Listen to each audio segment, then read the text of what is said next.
DDU Gorakhpur university के BEd first semester का जो आपका एग्जाम है कंप्लीट हो चुका है। पेपर कोड आपका 104 का जो आपका कंटेम्प्रेरी इंडिया एंड एजुकेशन था। तो इस वीडियो में हम लोग आंसर की चेक करेंगे, जो मैं आप लोगों को फुल पेपर सोल्यूशन कराने वाला हूं। तो आप लोग वीडियो में लास्ट तक बने रहें। मैं आप लोगों को बता दूं कि कल का जो मैंने मॉडल थे चैनल पे, अगर आप लोग नए होंगे चैनल को सब्सक्राइब कर लीजिएगा और वीडियो में आप लोग लास्ट तक बने रहें। तो यहाँ पे आप लोग देख सकते हैं जो आपका पेपर कोड 104 है, बीएड फर्स्ट सेमेस्टर एग्जामिनेशन 2022-23। चलिए इसका जो क्वेश्चन है आपका पहला, उससे हम लोग शुरुआत कर लेते हैं। पहला क्वेश्चन दिया हुआ है कि एनईपी 2020 के अनुसार ईसीसीई का जो फुल फॉर्म पूछा गया है, ईसीसीई का फुल फॉर्म, ठीक है। जो आपका पेपर कोड 102 था उसमें भी एक क्वेश्चन आपका पूछा गया था फुल फॉर्म। तो यही क्वेश्चन आपका पहले ही इसमें भी यही पूछा गया। तो यहाँ पे देख सकते हैं इसका जो फुल फॉर्म होगा ऑप्शन नंबर डी सही हो जाएगा। Early childhood care and education, आपका ऑप्शन नंबर डी है जो सही होगा। क्वेश्चन नंबर अगला देख लेते हैं। क्वेश्चन नंबर आपका 2 दिया है कि मतदान का अधिकार देकर भारत का जो संविधान स्थापित करता है, क्या सामाजिक लोकतंत्र या राजनीतिक लोकतंत्र। तो इसमें से आपके 2 ही ऑप्शन दिए, इसमें से दोनों में से आपको बताना है कि केवल ए सही है, यानी केवल सामाजिक लोकतंत्र, या केवल बी, या आपका ए बी दोनों सही है, या न तो ए है न तो बी है। तो इसका जो आपका करेक्ट आंसर हो जाएगा केवल आपका राजनीतिक लोकतंत्र है, ठीक है। इसका मतलब आपका ऑप्शन नंबर बी है जो सही होगा, केवल बी आपका करेक्ट होगा। क्वेश्चन नंबर अगला देख लेते हैं। क्वेश्चन नंबर आपका 3 दिया हुआ है, किसने लोकतंत्र को लोगों के लिए और लोगों द्वारा जो सरकार के रूप में परिभाषित किया। तो ये आपका अब्राहम लिंकन जो है, ऑप्शन नंबर बी करेक्ट होगा। अगला क्वेश्चन देख लेते हैं। क्वेश्चन नंबर आपका अगला दिया हुआ है कि लोकतंत्र के आकलन के संदर्भ में निम्नलिखित में से कौन सा विषम लोकतंत्र को सुनिश्चित करने की आवश्यकता है। तो इसमें से अलग पूछा है, यानी विषम पूछा है तो अलग पूछा है। तो स्वतंत्र और निष्पक्ष चुनाव, तो ये आपका सही है। व्यक्ति की गरिमा, ये भी आपका सही है। बहुमत नियम, ये आपका नहीं है, तो यही आपका जो है करेक्ट आंसर हो जाएगा। और कानून के समझ समान व्यवहार, तो ये तीनों आपके सही है, इसलिए आपका ये तो समान हो जाएगा।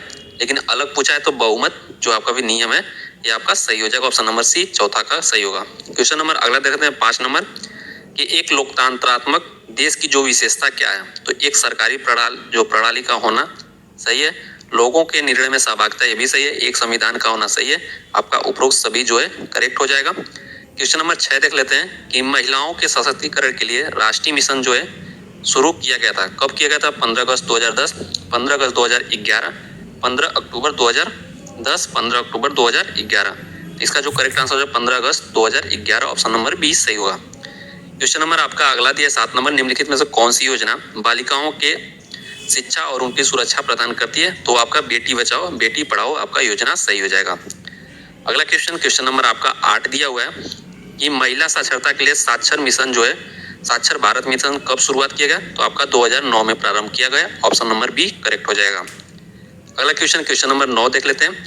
निम्नलिखित में से कौन सा भारत में महिलाओं को कम साक्षरता का कारण नहीं है। तो इसमें नहीं पूछा है, तो आपका दहेज प्रथा है, गरीबी है, खराब विद्यालय पर्यावरण भी है, आपका शिक्षा में महिलाओं की रुचि।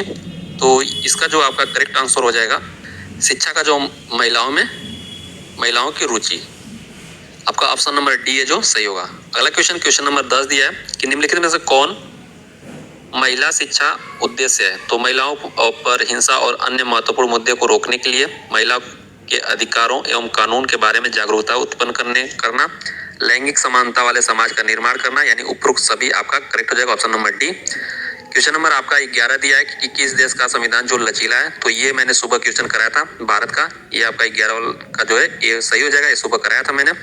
और यहाँ पे देख सकते हैं भारतीय नागरिकों को संविधान की प्रस्तावना क्या प्रदान कर रही है। तो आपका समानता और अवसर आपका बी सही हो जाएगा। ये भी क्वेश्चन आपका 13 नंबर कराया गया था सुबह कि शिक्षा का अधिकार अधिनियम किस वर्ष से लागू हुआ। तो आपका 2010 में हुआ, ये भी आपका सुबह मैंने बताया था, आप लोग जाके देख लीजिएगा, ये भी बताया था। अगला देख लेते हैं।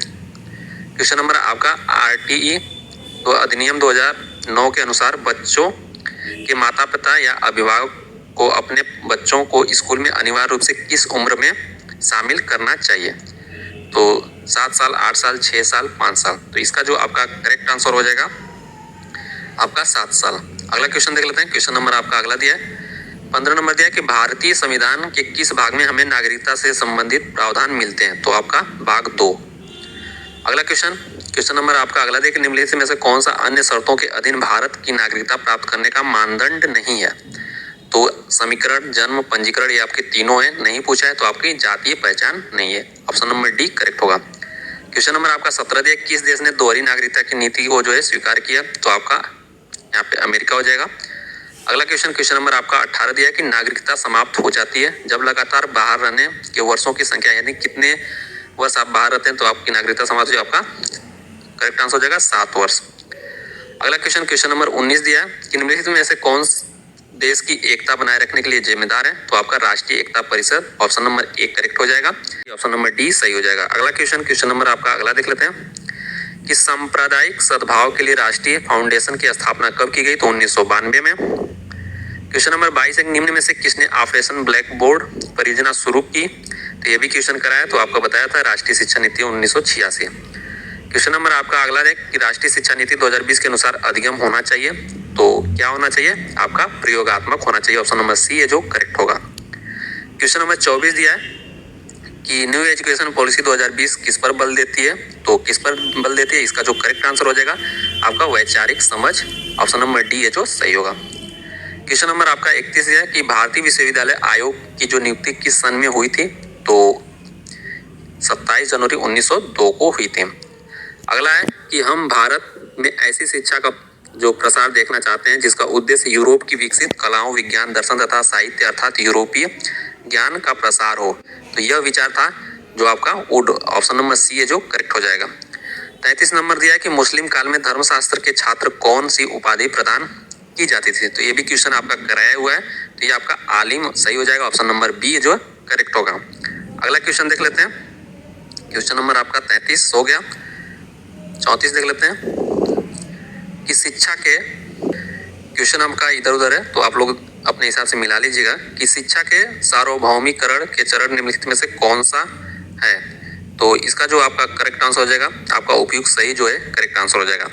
क्वेश्चन नंबर 29 दिया है कि मुदालियर समिति का गठन किसके आदेशानुसार किया गया था? तो ये क्वेश्चन आप लोगों को नीचे कमेंट बॉक्स में कमेंट करके जो है आंसर बता दिया जाएगा, इसको आप लोग नीचे चेक कर लीजिएगा, ठीक है। तो जहां तक की उम्मीद होनी चाहिए प्रांतीय शिक्षा बोर्ड सलाहकार बोर्ड आदेश पर होना चाहिए या आपका केंद्रीय, तो इसका जो है आंसर आप लोगों को बता दिया जाएगा। अगला देख लेते हैं, क्वेश्चन नंबर आपका अगला है कि भारत में आधुनिक शिक्षा के जन्मदाता है किसे कहा जाता है? तो चार्ल्स ग्रांट को। अगला क्वेश्चन देख लेते हैं, क्वेश्चन नंबर आपका अगला है कि सर विलियम हंटर निम्न से किस आयोग के अध्यक्ष थे? तो सर विलियम हंटर आपके भारतीय शिक्षा आयोग के जो है अध्यक्ष थे। अगला क्वेश्चन कि परा एवं अपरा, ठीक है, ये क्वेश्चन आपके ये वाला कराया गया था, फिर उसके बाद ये भी क्वेश्चन कराया गया था, ये भी कल कराया गया था, ठीक है, मॉडल पेपर में आपका ये भी कराया गया था, और ये दोनों क्वेश्चन आपके कराए गए थे। ये देख लेते हैं, ये भी क्वेश्चन आपका कराया गया था।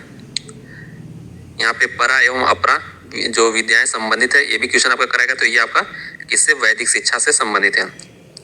39 नंबर दिया है कि ये भी क्वेश्चन कराया गया था, समापवर्तन का अर्थ है कल के मॉडल पेपर में, तो समापवर्तन के अर्थ है कि वापसी से। अगला है 40 नंबर कि वैदिक शिक्षा का जो प्रमुख संस्कार था तो क्या था? तो वैदिक शिक्षा का जो प्रमुख संस्कार क्या था? ये भी क्वेश्चन आप लोगों का कराया हुआ है, तो आपका उपनयन संस्कार, ठीक है, ऑप्शन नंबर ए है जो सही होगा। अगला क्वेश्चन, क्वेश्चन नंबर आपका 25 दिया है कि राष्ट्रीय शिक्षा नीति 2020 किसकी सिफारिश करती है? तो बहुभाषावाद। ऑप्शन नंबर ए जो है सही हो जाएगा। क्वेश्चन नंबर आपका 26 दिया है कि निम्नलिखित में से कौन सा सुधार न्यू एजुकेशन पॉलिसी 2020 में शामिल किया गया? तो समान और समावेशी शिक्षा ये भी शामिल किया गया, सभी स्तरों पर सार्वभौमिक पहुंच सुनिश्चित करना ये भी शामिल किया गया, नई पाठ्यचर्या और शैक्षणिक जो आपकी संरचना है 5+3+3+4 ये भी शामिल किया गया, यानी उपयुक्त सभी आपका डी वाला सही हो जाएगा। अगला क्वेश्चन है कि वर्धा योजना निम्नलिखित में से किस नेता से संबंधित है? तो वर्धा योजना आपका महात्मा गांधी से संबंधित है, ये भी क्वेश्चन आप लोगों का कराया गया था, ठीक है, कल के मॉडल पेपर में। अगला क्वेश्चन, क्वेश्चन नंबर आपका अगला दिया है कि भारत में मुस्लिम शिक्षा का जो मुख्य उद्देश्य था तो क्या था? आध्यात्मिक का विकास करना, चरित्र निर्माण करना, इस्लाम धर्म का प्रसार करना, इनमें से कोई नहीं।